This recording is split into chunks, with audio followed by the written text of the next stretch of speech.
Hello chess lovers.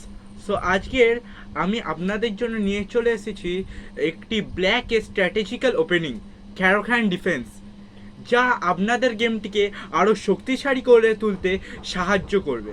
তো skip না করে পুরো ভিডিওটা দেখবেন। শুরু করি। ক্যারোখান ডিফেন্স মাত্র 5 মিনিটে। এখানে হোয়াইট খেলে E4 এবং তার রেসপন্সে ব্ল্যাক খেলে C6। এটাকে আমরা মেনলি বলে থাকি ক্যারোখান ডিফেন্স। এরপরে হোয়াইট দেয় D4, মেনলি হোয়াইট খেলে D4 এবং তার রেসপন্সে ব্ল্যাক খেলে D5, কারণ ব্ল্যাক এখানে সেন্টার নিয়ন্ত্রণ করার চেষ্টা করে এবং সেন্ট্রাল স্কোয়ারের ওপরে অ্যাটাক করে। সেইগুলো কি E4, E5, D4 and D5, এই স্কোয়ারগুলোকেই কিন্তু আমরা সেন্টার বলে থাকি। এর ওপরেই কিন্তু অ্যাটাক করে ব্ল্যাক, যাতে তার পিসগুলো তাড়াতাড়ি ডেভেলপড হয়। ফার্স্ট এখানে আপনাদের শেখাবো অ্যাডভান্স ভেরিয়েশন। অ্যাডভান্স ভেরিয়েশন কি আমি আগেই বললাম, অ্যাডভান্স ভেরিয়েশন মানে E5 পুশ করা। এখানে E5 পুশ করা বলতে বোঝায় এই হোয়াইটের এই E5 বোর্ডটাকে অ্যাডভান্স করা। মানে এখানে কি হোয়াইটের এই E5 বোর্ডটা কি করতে পারে, এখানে হোয়াইটের এই বোর্ডটা এই নাইটটাকে এইখানে বসা থেকে আটকাতে পারে। আর কি করতে পারে, এখানে হোয়াইটের দিক থেকে দেখতে গেলে হোয়াইট 1 2 3 4 5 ঘর এগিয়ে আছে এবং ব্ল্যাক মাত্র 1 2 3, এইটা দেখতে গেলে 1 2 3 মানে এই পয়েন্টটা 3 4 ঘরের মতো অ্যাডভান্স হয়েছে। কি করে, তাই জন্যেই এখানে ব্ল্যাক কি করতে পারে, আমি তো আপনাদের ব্ল্যাকের ভিত্তিতেই শেখাচ্ছি না ক্যারোখান ডিফেন্স। সো এইখানে ব্ল্যাক কি করতে পারে আমরা দেখে নিই। এইখানে ব্ল্যাক যেহেতু অ্যাডভান্স করেছে, এইখানে ব্ল্যাক করতে পারে এই বিশপটাকে ডেভেলপ। ফার্স্টে এই বিশপটা ডেভেলপ হবে, এবার এর ভিত্তিতে নাইট এখানে যেতে পারে দুটোকে সাপোর্ট দেওয়ার জন্য। তারপরে হবে E6 পুশ। এইখানে ব্ল্যাকের বিশপ ডেভেলপ হয়ে গেছে এবং হোয়াইটও নাইট কিন্তু ডেভেলপ করে নিয়েছে। এইখানে এবার এবার হোয়াইটের মুভ। হোয়াইট এখানে মাঝে মাঝেই E2 খেলে থাকে, বিশপ E2 খেলে থাকে, কারণ বিশপ যাতে ডেভেলপ হয়, বা নাইটও খেলে থাকে কখনো কখনো। কিন্তু এখানে ব্ল্যাক একটা স্টানিং মুভ, যেটা হচ্ছে গিয়ে স্টানিং মুভ না, এমনি মুভ, যেটা হচ্ছে গিয়ে C5। কারণ যখনই আমি এখানে একটা টিপস দিচ্ছি, যখনই কোনো পন চেন থাকবে তার বেসের ওপরে অ্যাটাক করতে হয়। সো এইখানে এই পন চেনটা আছে, এইখানে জয়েন করলে বেস হবে এইটা, সো এটা বেস হবে। কিন্তু এখানে যেহেতু বেস এইটা, সেই বেসের ওপরে অ্যাটাক করলাম। এবার ও যদি টেক করে তাহলে ফ্রিলি একটা বিশপ ডেভেলপ হয়ে যাচ্ছে, কিন্তু তাই জন্য নিশ্চয়ই হোয়াইট টেক করবে না, তাই হোয়াইট দেবে পুট। কিন্তু এইখানে ব্ল্যাকের হয়ে করতে হবে প্রেশার পুট।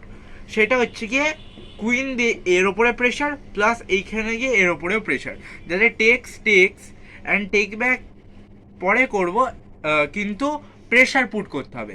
এখানে প্ল্যান কি, মেন আইডিয়াটা কি, মেন আইডিয়া হচ্ছে গিয়ে নাইটটাকে এইখানে ডেভেলপ করে এর উপরে প্রেশার, আর এইটা এইখানে গিয়ে এর উপরে এইখানে নাইটটা এইখানে বা এইখানে গিয়ে এর উপরে করতে পারি।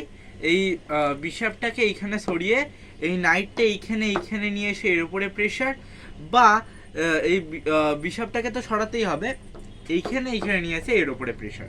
সো এই প্রেশার পুট করাই আমাদের কিন্তু মেন আইডিয়া, যাতে আমরা এই বোর্ডটাকে কিন্তু একটা বোর্ডে এক্সট্রাতে গিয়ে পিসটাকে নিয়ে নিতে পারি। এবার এইখানেও আর একটা কোয়েশ্চেন আছে, ব্ল্যাক যদি এই পজিশনে থাকে, হোয়াইট কিন্তু এইটা মাঝে মাঝে খেলে থাকে, তখন এটা পিন হয়ে যায়, পিন করে দেয়। সো কোনো অসুবিধা নেই, তখন ট্রেড হয়, এখানে টেক্স হ্যাঁ করে আমরা ট্রেড হতে থাকে, আর এটা উঠতে পারে না, তাই এই জন্য এটা ফ্রি চলে যায়, যেহেতু এটা পিন আছে। এটা একটা কন্ডিশন কিন্তু ব্ল্যাকের জন্য, একটা পিস আপ করার জন্য। সো এটা মাথায় রাখবে অ্যাডভান্স ভেরিয়েশন। এবার দেখাবো ক্লাসিক ভেরিয়েশন। ক্লাসিক ভেরিয়েশনটা কি, ক্লাসিক ভেরিয়েশনে বললাম নাইট C3 দেওয়া হয়। এইখানে মেন প্ল্যান হচ্ছে গিয়ে যদি এইটাকে ক্রস করে তাহলে আমিও এটা দিয়ে ক্রস করে দেবো, মানে D cross E4 and night cross E4 হয়ে যাবে। সো এইখানে মেনলি আইডিয়া থাকে যে এই ব্ল্যাকের দিক থেকে আইডিয়া থাকে যে নাইটটাকে ডেভেলপ করে এটাকে তাড়াতাড়ি ট্রেড করিয়ে নিয়ে, হ্যাঁ, নিজের ডেভেলপমেন্টের ওপরে ফোকাস দেওয়া। কারণ এখানে একটা অ্যাডভান্টেজ কি, বুড়েটা ডাবল হচ্ছে এটা ঠিকই, কিন্তু এর মধ্যে অ্যাডভান্টেজও আছে। অ্যাডভান্টেজ হচ্ছে নাইটটা ডেভেলপ হলে এই স্কোয়ারে কখনোই বিশপ আর নাইট বসতে পারবে না, এটা অ্যাডভান্টেজ। আর ব্ল্যাকের দিক থেকে মনে রাখতে হবে এখানে কিন্তু ডেভেলপ দুটো পিস হয়ে গেছে, বিশপ পেয়ার আছে এখানে। বিশপ পেয়ার কি, ব্ল্যাকের বিশপও লং ডায়াগোনাল ধরেছে, আর এখানে ব্ল্যাকের হোয়াইট স্কোয়ারের লাইট স্কোয়ারের বিশপও কিন্তু লং ডায়াগোনাল ধরেছে। এবং নাইটেরও পথ খোলা আছে, একটা নাইট তো এক্সচেঞ্জ হয়ে গেছে। আর ক্যাসেলস তাড়াতাড়ি এইগুলো ডেভেলপ করে ক্যাসেলস করে নিলে কিন্তু আমাদের পুরো ক্লাসিকের সেট আপ তৈরি হয়ে যাবে ব্ল্যাকের দিক থেকে, এবং এতে কিন্তু উইনিং চান্সেস বেড়ে যায় ব্ল্যাকের। এবার মেনলি আমরা দেখি লাস্ট এক্সচেঞ্জ ভেরিয়েশন। সেটা কি এক্সচেঞ্জ ভেরিয়েশন আমি কিন্তু দেখিয়ে দিয়েছি, ক্রস D5 এবং ক্রস D5, এটাই কিন্তু এক্সচেঞ্জ ভেরিয়েশন। এইখানে কিন্তু দুজনেরকে অ্যাটাক করার চান্স পায়। এক, হোয়াইটও সেন্ট্রাল স্কোয়ার দখল করছে আর ব্ল্যাকও এই সেন্ট্রাল স্কোয়ারের দখল করছে। এখানে মেনলি তোমাদের নিজেদের বুদ্ধি অনুযায়ী সিমেট্রিক্যাল ওপেনিং খেলতে হয়।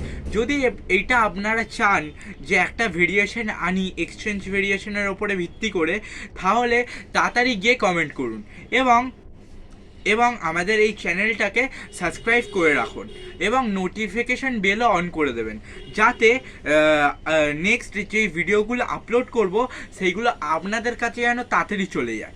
সো দয়া করে সাবস্ক্রাইব করবেন এবং এই ভিডিওটা পছন্দ হলে একটি লাইক কিন্তু অবশ্যই করে দেবেন, এবং কমেন্টে কিন্তু মনে করে লিখে যাবেন যে পরের ভিডিওতে কী ভেরিয়েশন আপনারা চান ক্যারোক্যান ডিফেন্সের ওপরে। Good bye.